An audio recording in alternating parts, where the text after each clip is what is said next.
In the year 83 before Christ, the temple of Jupiter Optimus Maximus on the Capitoline Hill in Rome caught fire. It burned for hours. The temple itself, the most sacred building in the Roman world, the symbolic center of Roman religious life, the place where consuls swore their oaths and triumphs concluded, was destroyed. Everything inside it was lost, including the books. Not any books. The books. The ones that had been kept in a stone chest, in a vault beneath the temple floor under lock and key, under armed guard, accessible only to the 15 priests specifically designated to consult them, and only then in times of national crisis, and only then in secret, and only then with the express authorization of the Senate. The books whose contents had never been publicly disclosed, whose existence was universally known, and whose specific contents were completely unknown to the general Roman population, and intended to stay that way. The Sibylline Books were the most important secret Rome ever kept. They were the hidden operating manual of Roman religion and Roman foreign policy. For 5 centuries, from their introduction in the period of the kings through their final destruction in the early 5th century, after Christ, they sat at the center of Roman decision-making in ways that the Roman public was never meant to fully understand.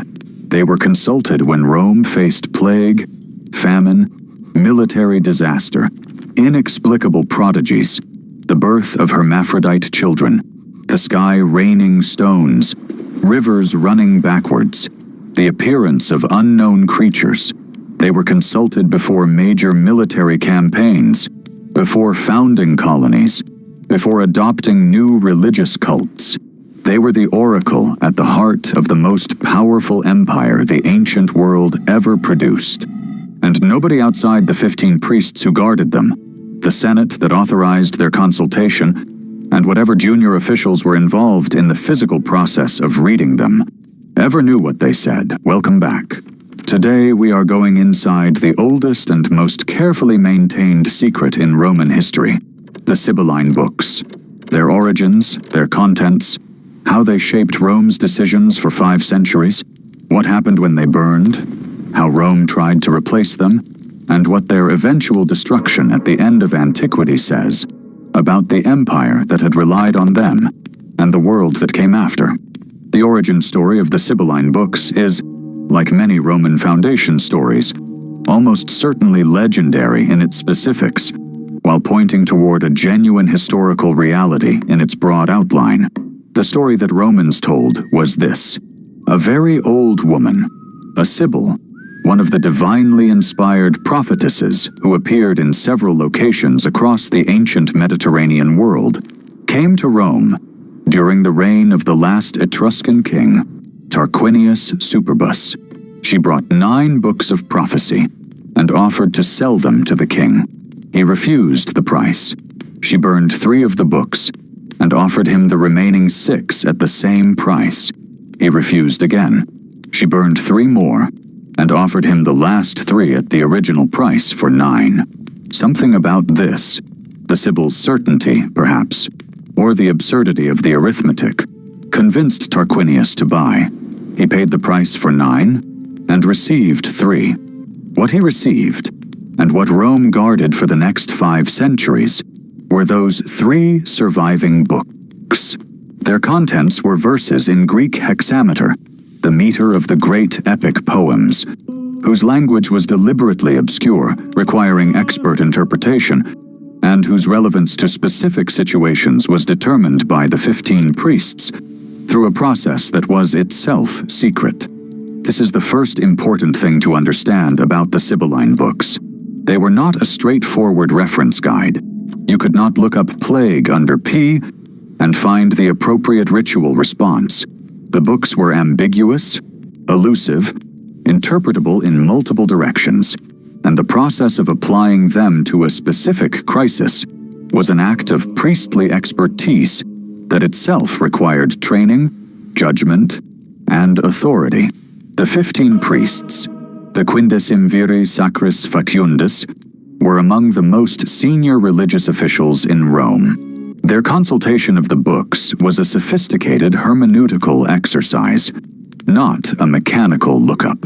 And because the interpretation was the book's practical meaning, the priests wielded not just the authority of guardians, but the authority of interpreters.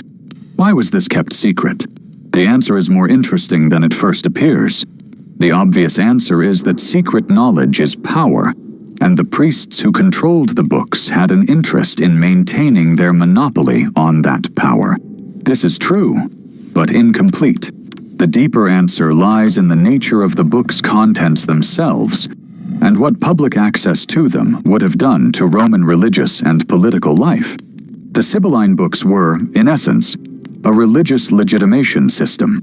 When the Senate authorized their consultation, and the priests announced their findings, the resulting recommendation to introduce a new religious cult, to perform a specific propitiatory ritual, to undertake a specific action to avert a prodigy, carried the authority not of human judgment, but of divine prophecy. The books said so. The voice speaking was not the Senate's or the priests, but the ancient Sibyls, a woman who had been inspired by Apollo, speaking from a time before Rome's current troubles, accurately predicting the very situation that now faced the state. This authority depended entirely on the book's contents remaining unknown.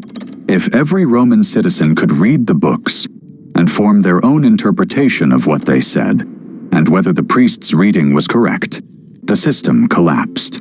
The book's power came from their inaccessibility, from the fact that no one could contradict the priest's interpretation because no one else had access to the text. They were a closed system of authoritative interpretation, and closed systems of authoritative interpretation are, historically, one of the most effective tools of governance ever invented.